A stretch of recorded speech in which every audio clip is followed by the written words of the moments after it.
Assalamualaikum warahmatullahi wabarakatuh. Perkenalkan saya Risma Sintia Putri dari Offering A, kelompok 4, ingin menyampaikan materi chapter 5 pada bagian subbab dari pemanfaatan hingga integrasi, implementasi, dan adopsi. Jadi, integrasi media dan teknologi dapat dipandang sebagai sesuatu yang terintegrasi ke dalam pengajaran ketika hal-hal tersebut dijalin ke dalam struktur kurikulum dengan cara yang mulus.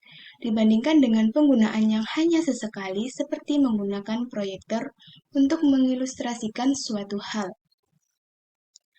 Dalam pengertian yang sepenuhnya, integrasi menyiratkan kombinasi holistik dari lingkungan pendidikan, kebutuhan dan minat peserta didik, isi kurikuler dan tujuan yang terkait dengannya, metode penilaian, kemampuan instruktur, perangkat keras dan sumber daya perangkat lunak, serta sistem pendukung di sekitar operasi.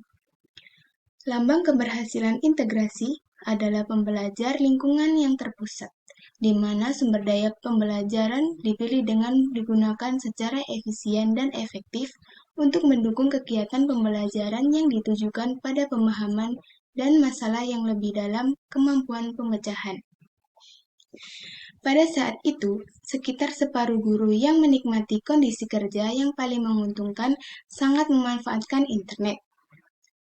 Tingkat penggunaan internet menurun drastis seiring dengan berkurangnya kondisi yang mendukung, sehingga sangat sedikit guru dalam kelompok kondisi yang paling tidak menguntungkan yang menggunakan internet sama sekali.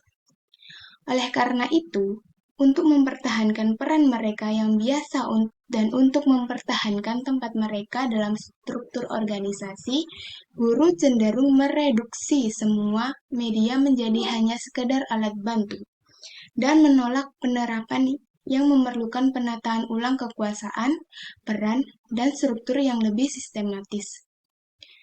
Menurut Cuban 1997 mengusulkan bahwa inti dari mengajar adalah orang yang dewasa yang berpengetahuan dan penuh perhatian membangun hubungan dengan satu atau lebih siswa untuk membantu mereka belajar. Ia tidak mengharapkan peningkatan produktivitas melalui teknologi pada pendidikan formal dibandingkan dengan peningkatan produktivitas pada pendidikan rendah. Pekerjaan manual keterampilan yang terdiri dari tugas-tugas rutin yang berulang. Ringkasan adopsi perspektif inovasi dilihat dari berbagai perspektif yang berbeda. Penerapan TIK dapat dilihat dalam beberapa cara yang berbeda. Yang pertama, seperangkat sebagai sumber daya yang diterima dan digunakan oleh guru yang memainkan peran tradisional mereka di kelas mandiri. Yang kedua, sebagai seperangkat alat yang digunakan oleh peserta didik memberdayakan mereka untuk mengambil tanggung jawab atas pembelajaran mereka sendiri. Atau yang ketiga, sebagai infrastruktur dengan kemungkinan transformasional sebuah mesin untuk merestrukturisasi usaha pendidikan. Pengguna juga dapat dipandang sebagai agen independen yang memilih alat terbaik untuk melakukan pekerjaannya, sebagai pemain dalam permainan, kekuasaan dan otoritas yang lebih besar atau sebagai elemen yang dapat dipertukarkan dalam sistem yang kompleks dan saling berhubungan.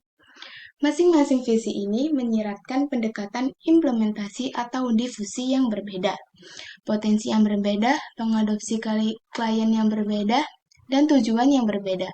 Pendidikan yang lebih tinggi berbeda dengan dunia usaha. Di bidang pendidikan tinggi, tidak ada sumber data tahunan yang konsisten mengenai tren nasional dalam penggunaan media dan teknologi, meskipun ada laporan sesekali dan parsial yang memberikan gambaran mengenai tren penggunaan teknologi informasi.